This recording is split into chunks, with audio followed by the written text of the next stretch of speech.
Well, Steve, that was a really good performance, really solid performance from your side tonight. Well, I think it was a performance that had many aspects to it. I think it's continued from where we were at Ipswich, where we were at Charlton, where we were at Bolton, where we played some excellent football. And tonight we carried a lot better luck in the second goal. But I think they carried a lot better luck as well. We don't get one or two things again in their box that we think we should get. And then we've had to defend that last 10-15 minutes when we've got some players running on nothing really. They're giving us so much.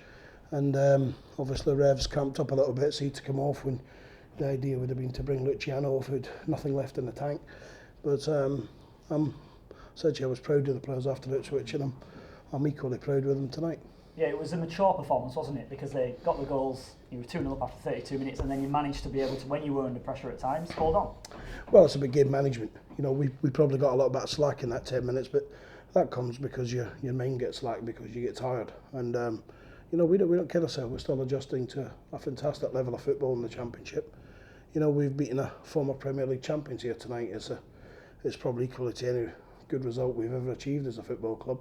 And I think in the first half we've done it really special. I think it's just a shame the game wasn't all over at half time, because we genuinely felt it should have been 3 or 4. And you always know that a club with the resources and the quality in that squad, when you see the likes of Gastetti and you see the likes of Jordan Rhodes, and you see the likes of the quality they've got in the defensive zones, you realise that you're going to have to work hard all over the pitch. But I think there's not a player who wore a Rotherham United shirt tonight who didn't give us anything.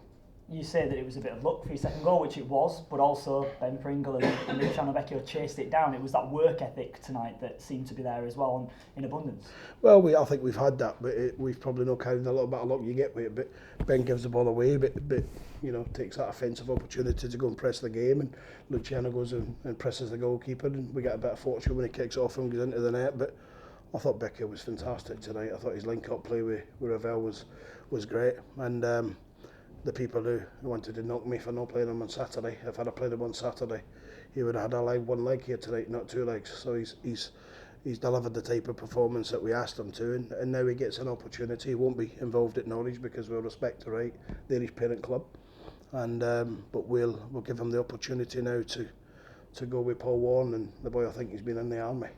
Yeah, it's going to be a couple of hard weeks' work for him, I imagine, then, because do you think you're starting to maybe see what you want to see out of him? Well, I think we've seen it tonight. I thought some of his link-up play in the first half with Alec was tremendous. I keep saying it is Alec Ravel is worth a fortune to my teams in this football club. I thought he was outstanding again for an hour tonight. And then the big man's been playing me a little knock as well, and he was hobbling around. So, we're pleased with Luciano, but it wasn't about the Luciano. I thought there was no one better on the pitch than my midfield two, than Paul Green and Lee Frecklington. The statistics from Ipswich that Ipswich were kind to give us is the player who worked the hardest the whole game at Ipswich was Lee Frecklington. I think it probably would be replicated tonight if we had the stats on that. But we're pleased. We don't get carried away. We've been unlucky in recent weeks. We knew a win was round the corner. Round the corner's come. And now we get the opportunity to go into the league leaders in front of 28,000 on Saturday, and we'll prepare as best we can. Talk us through your decision to bring Adam Collin back in between the sticks. Well, I made the decision to leave Adam out because of a couple of errors, and we've got 2 goalkeepers that are competing for the shirt, and we felt that Scott made an error on Saturday, and when it's as close as that, it has to be one rule for everyone. It can't be one rule for Adam Collin, a different rule for Scott Loach. And I said to Adam on Saturday as to why I was going with Scott, and I've told Scott why I was going with Adam. Hey, listen, they'll be fighting tooth and nail, and let the best man win. But Adam's gone and got a clean sheet. He's had a couple of catches today. He's a couple of punches. He's done well. He's had 1 or 2 he's not done so well with. But goalkeepers are paid to get clean sheets if they can, and he's delivered that. What was the issue with Kurt Broadfoot? Because he came off injured, he must be so frustrated because he kept the shirt tonight. Yeah, he just twisted his ankle as innocently as winning a header. And I thought he'd started the game in real good fashion. And we said that I knew he'd done it straight away because I seen him come down from his leap, and I just seen him roll his ankle. We hope it's not too serious. The swelling's not too bad. It's nothing major.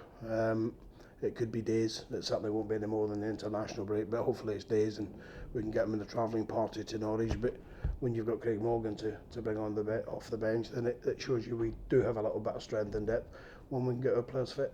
Was it difficult to leave Craig Morgan out tonight then? Because obviously he was only missing because of suspension. No, it was easy because you pick it honestly. I thought Kurt Broadfoot and Carrie Anderson were excellent at Ipswich, and when a player gets a shot, if they deserve to keep it, then they keep it. And you know, I've always said for the time I've been here and at my previous club, I'm the most honest manager there is in the country because I pick the team honestly. You can say my judgment's rubbish, but you can't say I'm not honest if you're a player. And every player thinks they should play in every game, and Craig will have been disappointed not to start. But you know, where are we now if Kirk's fit? Craig's gone in and done well, hasn't he? So he's now got the shot. And a word on Carrie Anderson as well. Got the goal. It's his first goal since you were back down in League Two, so it's been a while coming for him. And everyone mobbed him when the ball went in the back of the net. He's a character who's been in that side week in, week out, and I guess tonight a bit of patting on the back for him. Well, for the older listeners at Radio Sheffield, he's the Albert Tarlock of your dressing room. You know, he just moans from the minute he walks in the door to the minute he walks out. And it's a sunny day, but Arnie will see a cloud in the sky, and it's been raining where he came down the road. And that's what he's like, but you know, deep down they love him. And why do they love him? Because we always say players get judged on their performances when they go across the white line, and Carrie's been, it just shows you what a player we signed in League Two, doesn't it? When he's a full international, he's still getting man of the matches for his country, and he's getting man of the matches a lot of weeks here by the Millers faithful, and they love him, but they just don't need to live with him, because I wouldn't like to live with him, he's moaning. You seem pretty satisfied right now, Steve.